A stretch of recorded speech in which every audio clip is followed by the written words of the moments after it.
So, this is the start of a kind of a new thing we're going to do, our new series.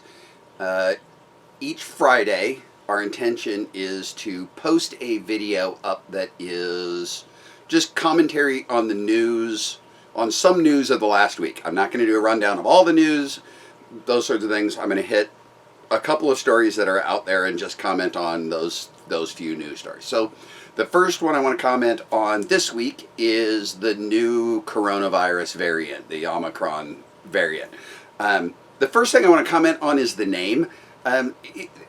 With a lot of stories like this, you get the story, but you get kind of these side stories with it. And one of the ones that was out there in the conservative news was the name. They skipped over 2 letters in the series. They skipped over these are all Greek letters. They skipped over nu and z, which is xi, and so and people want to make a big deal how this was because of the Chinese. We skipped over what happened to be the name of the Chinese of the head of the Chinese Communist Party, the head of China. Okay. I think as a conservative individual, I think conservatives lose credibility when we get caught up in stupid. Let's not get caught up in stupid. Number one, they were not going to use new because it becomes the new variant, and they're all new variants, and so that's a stupid name for things. And so we don't usually get this far down the variants, and so come on, people, pull your head out of your butt. It's just a dumb thing altogether. And number two, it is right in their naming criteria that you don't choose criteria specifically that will offend or those sorts of things. And I don't care if China was involved in this or whatever, you're not going to give a variant of an international pandemic the name of the leader of a country. Okay? That's stupid. And when conservatives turn that into a thing, they're being idiots. They're just being idiots. It's just dumb. Don't get caught up in minutia of stupid. No, they didn't. They followed their own rules and skipped that, and they would always have done it. And it didn't take the Chinese being pissed off at it for them to do it. No, they have basic common courtesy, like we're not going to give it the name of some person who's obviously going to be linked to it when you do it. Okay, come on. We lose credibility when you use arguments like that. You look stupid when you make an argument like that. Now, let's go into the other part. The more important part. The more important part is, what is this variant? How big a deal is this variant? Does it matter to, how should we be looking at it? Okay, I predicted from as soon as this came out a couple of things. It's funny because one of the groups of people that I'm with, I sent out a message to them pretty right away that says, here's my prediction. And I don't do that all the time, not here, not other places.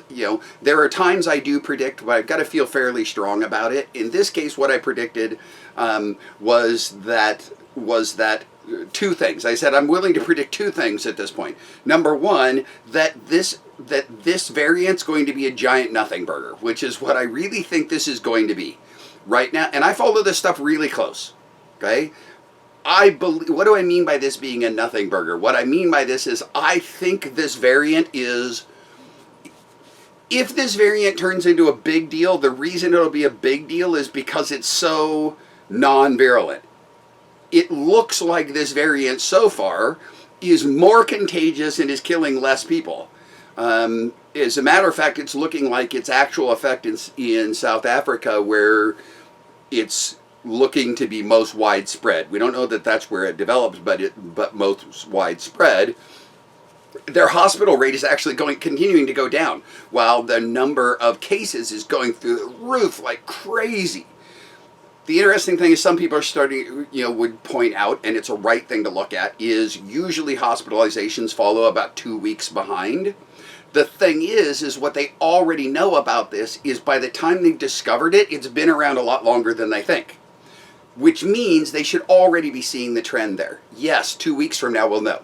2 weeks from now we will it will have been decided whether or not this is a deadly one, that all of those sorts of things. But the trend is already suggesting very strongly that as I'm learning is very common in viruses, as viruses mutate, the bigger their mutation, they tend to mutate in two directions at the same time. They almost always do.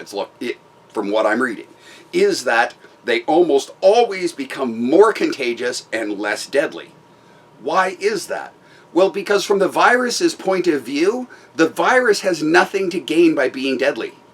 Viruses, remember, a virus is entirely, it's an interesting thing. Viruses, when you dig into them, they have, many viruses don't even really meet the definition of being alive. They can't grow on their own. They can't replicate on their own. They are not, in some ways, they're not even a living creature. They are a thing that is entirely dependent upon a host, which means they're very dependent upon living hosts. The only reason they exist is to replicate themselves. That's the only thing that they do, is replicate. And so to do that, they need living hosts, and they need to be able to be transmissible easily. And so the natural progression of them is to transmit very, very easily and become less and less deadly, because that's what they want to be. What they would like to be is something everyone has and nobody dies of, because then they become permanent in existence. So it seems to be following the trend. And if you were watching anything more than the scare headlines, virologists have been predicting for a long time that what we're going to see is, on day one, we're going to see the deadliest version of it. And over time, because it's going to spread more and more, it's likely to get to where it becomes endemic. Everyone has it all of the time, like the common cold. It becomes this thing that's there all of the time, but no one dies of it. That's what happens eventually. And it's looking to me like Omicron has made a big jump in that direction, that it is likely to be way more virulent. It transmits much easier, but it's much less deadly. Whether or not, it's funny, they've been talking about whether or not, can it bypass the vaccines? Well, the original one can bypass the vaccines. If you haven't realized it by now, a huge percentage of the people, as a matter of fact, as the number of people vaccinated go up, the number of people who are catching the disease, who are fully vaccinated, is going up right along with it. We are in places, they're already well beyond 50% of all people who have coronavirus are fully vaccinated. Why? Because there are places where 85% of the population is vaccinated, so all the people left to get it are the people, and it's already breaking through all over the place. It's looking very much like this vaccine does not stop you from getting it. So it's all breakthrough. The vaccine, this kind of virus, the vaccine could not stop you from catching it. It stops you from dying of it. That's different, and it's time for us to catch up with that. So it's an interesting one that's there. The other thing I'd said was, I told them within 48 hours you're going to find it's already in the U.S. No matter them shutting down the doors or everything, the problem is that's not how this works. And I said, it's already here. And almost exactly 48 hours later, I was able to send out to that group a story of them having identified it's here. And now that it's been identified in like 4 cities, and New York got multiple cases, and, well, yeah, no crap. It's going to be the biggest city in America with the most travel in and out. Guess what? They've got it all over the place. That's because you're not looking for it. They weren't looking for it 2 weeks ago because they didn't know it existed, which means it was here long before they even discovered it existed, which means shutting anything down for a variant, it's different. Whether or not you can shut it down to stop a virus from ever getting here is one thing. Stopping a variant from getting in, absolutely impossible. It's because it takes an amount of time of people catching COVID and it being researched before they know that there's a new variant. And by that time, it's already spread across the whole world. I'm sorry, you can't do it. So most of what's going on, most of the response to it and most of the news, I think is absolutely absurd. Right now, it's mostly garbage. We will see. That's my take on that story as it sits right now. But my prediction continues to be this is a giant nothing burger. And if it's not, it actually, here's the one possibility that's most interesting to me right now, which is if it's true that it is massively more virulent or massively more contagious, but not virulent at all, meaning nobody dies from it, then it's actually a good thing. It was actually, Fauci was asked yesterday whether or not they should stop fighting it and let everybody catch that. because the Delta variant is killing people, but you can stop the Delta variant by getting out in front of it, by having everybody catch Omicron and stopping it from spreading. And he said, that's a very dangerous question. No, it's not a dangerous question. There are no dangerous questions. This guy is so unscientific, it's mind-boggling. But, so, it's an interesting one to me. Okay, I want to hit two other stories. The smash and grabs, the extent of mass attacks on businesses that are spreading. It was started in San Francisco, but it's spreading mostly through liberal cities. Because what's happened is all across the country, these liberal states and cities have decided that it's, we've got too many people arrested and too many people in jail.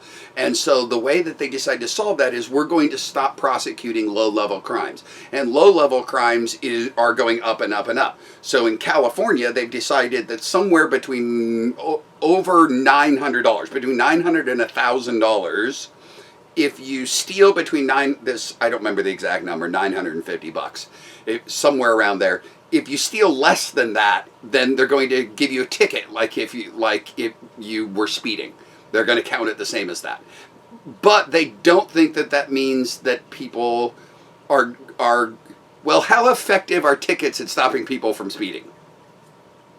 Okay, so we're using a methodology that doesn't actually stop people from doing something to try and stop people from doing something, and then we're surprised when it spreads like crazy.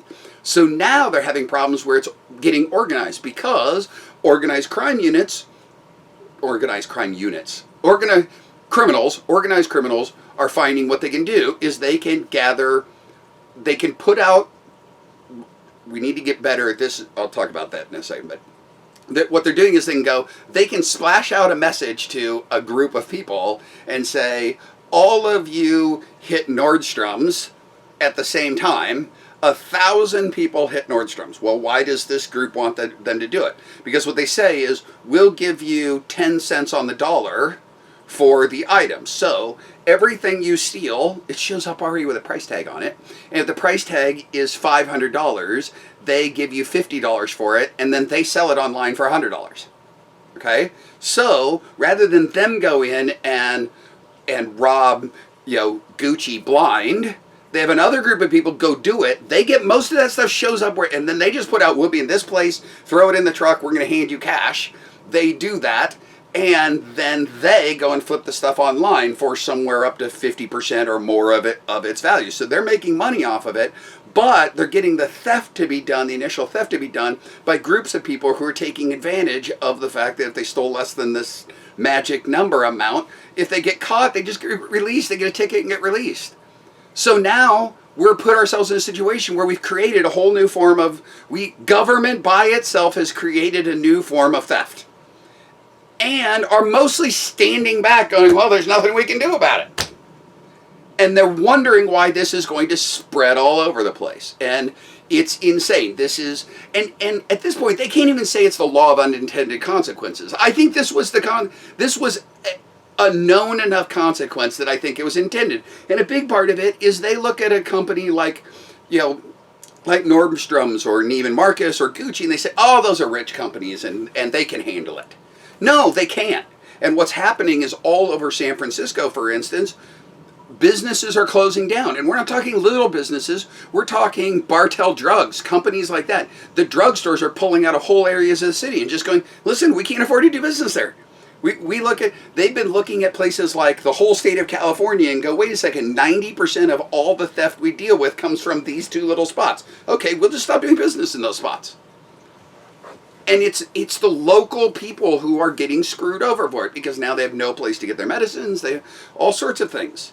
Especially since some of those places, it's shutting down their grocery stores and things like that. It's insane. And so now you're in a situation of, now you got this new form of crime, and the effort it's going to take to stop it is going to be really big. Number one, I think it's going to take a massive effort on the side of intelligence. They're going to have to spend big dollars to get inside the networks that are out there to make sure when the messages are going out to do a smash and grab someplace, they get the message. Then they're going to have to route 1,000 cops to be there to capture them all. The problem is even if they do that, all they can do is stop it. They can't prosecute anybody. Because it's way harder to catch the big guys. Okay? So, this is, like I say, this is liberal politicians creating new crimes and creating a crime wave of their own making. And it's interesting to me because right now there's not a good solution for it because it's so new. And most of the solutions they won't do, which is the number one solution is rewrite the damn law. Go back and say, okay, this was a mistake. We're going to up those crimes. I'll do a commentary on my thoughts on how we should handle petty crimes in one of the other vlogs at some point soon. The last one I want to talk about is the Alec Baldwin situation. Not that it's big news, okay? The difference, the Omicron and smash and grabs, those two news stories I think should actually matter to us because they're going to affect both of us. The rules that they're going to make and all those sorts of things, all of that matters to us. The Alec Baldwin story of him shooting somebody on a set really is, it's voyeur news. It doesn't matter. It matters to the person who was shot and killed. But really to the rest of us, this is just us watching somebody else's misery. That's all we're doing. It still doesn't mean it's not interesting to me. The latest one has been Alec Baldwin saying that he didn't pull the trigger, which made me go, oh, what such bullshit. The interesting thing is I've since seen, this is the way news agencies do this now. So whatever news station he agreed, whatever national news organization he decided to do this interview with, did a whole big long interview, which they're parsing out in little bitty sections. And so initially he said that he didn't pull the trigger, which a lot of us went, what the hell is he talking about? He didn't pull the trigger. For one, some of us actually know stuff about guns and know things like this is a single action revolver that he had in his hand, which means that you have to cock the hammer back because the hammer only has one motion, so it only goes forward. So just squeezing the trigger won't do it. It takes multiple steps to fire this weapon. Well, I finally saw the rest of this thing, the rest of this interview, or that piece of this interview. Who knows if it's the rest, but more of this interview where he says, for some reason in the scene he was practicing, they wanted to watch him pull the hammer back and all of that. And he says shit about I pulled, excuse my language, pulled the hammer partially back and he eases it forward. And so in other words, he's pointing a gun at somebody and playing with the hammer. And he says he eased it forward and the gun went off. That, by the way, all of the gun people that you would know will tell you that's utter garbage. You cannot just ease it into a firing pin or into the firing pin or into the firing cap on the back of a bullet and have it go off. You have to drop it. It's a percussion cap. It takes some impact. Mind you, depends on how tight the hammer was and all these sorts of things. In other words, he pointed the gun at people, he pointed the gun at a person and played with the hammer. This is a reason he might not have had to pull the trigger, because if he got the hammer 3/4 of the way back to the cocked position and released it, that will fire a single action revolver in many cases. If it doesn't have, yes, some of the more advanced ones have to have the trigger in position to allow the firing pin motion, so the firing pin will hit the percussion. This is all crap he shouldn't know, he shouldn't know. That's why we start with simple rules like never point a gun at a person you don't intend to kill. That is rule number one, and it's rule number one for a reason, because especially the uneducated gun handler, which clearly he was. If he's the uneducated gun handler, he can't know what all can set that gun off. Okay? I own a pistol. I spent a whole day at a range trying to figure out all the things that could potentially get it to set off. You can't just assume, yes, if the hammer is pulled all the way back, then yes, you have to activate the trigger somehow to fire it. The thing is he just talked about another scenario, which is the hammer partially back released to fall in a gun that does not have a means, and oh, by the way, many revolvers, it is the physical impact of that hammer hitting that round in the chamber sets it off, which means if you pull one back 3/4 of the way and release it, yes, that'll set it off. So he says, oh, I didn't pull the trigger. Depends on your definition. He might have not pulled this trigger. He fired that round. And he still did the number one thing, which was he pointed the gun at somebody. Period. You don't do that with an unloaded gun ever. Okay?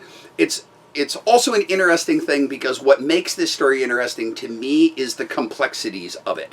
There are big complexities here, and that's because it would be a very different story if Alec Baldwin was dumb actor, handed gun he was told was not loaded. It shouldn't be any different, by the way.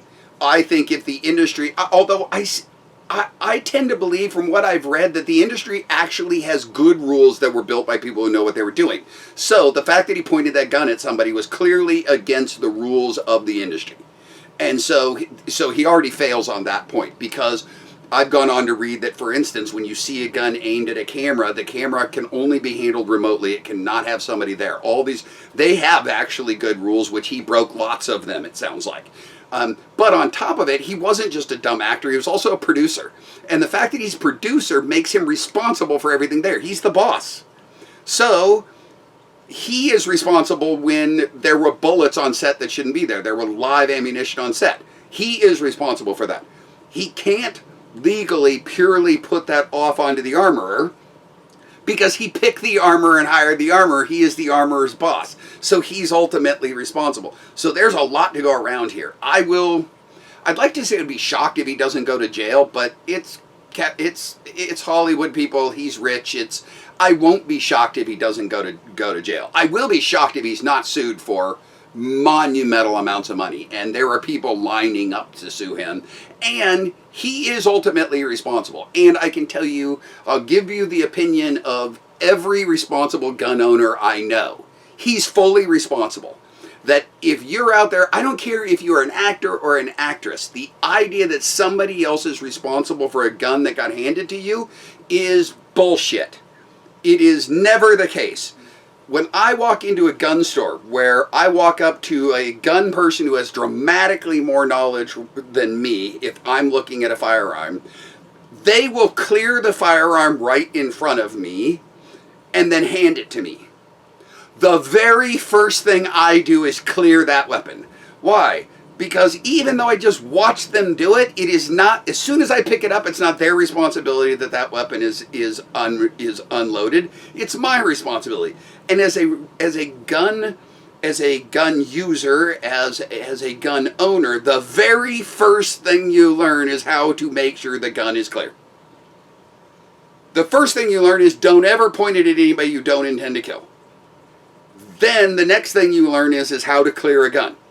And any gun, I don't care what it is, the second it's put in your hands, before it's put in your hands, you need to know whether or not if you know how to clear it. When I was in the Army, it didn't matter what piece of firearms we were handling. If I didn't know how to clear it, the first thing I asked was, show me how to clear it. If I walked into a gun store, I'm pretty well trained with guns. I'm an above average gun handler, between all my military experience and so forth. I still regularly face guns. I'm not 100% sure what is the proper procedure for clearing the gun, and I'm going to make sure I'm told before it's handed to me, because the second it's handed to me, the first thing I'm going to do is clear it. Apparently, Hollywood doesn't buy into that one. Hollywood says this can be cleared by somebody else and then you get to handle it.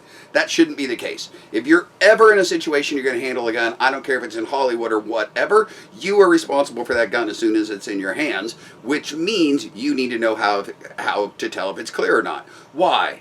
Because you're responsible when you shoot somebody. No matter what you were told by anyone else, it all comes down to that, and that's the whole thing. Is I don't know a gun owner who would give Alec Baldwin the slightest bit of excuse. He was 100% responsible for shooting that person. I don't care what he was told. I don't care who he was told by. As soon as that gun was in his hands, it was 100% his responsibility. So that's my take on that issue. Again, we'll be doing this once a week. If you're interested, I'll try and bounce through a few of what I think are the top or most interesting stories of the week.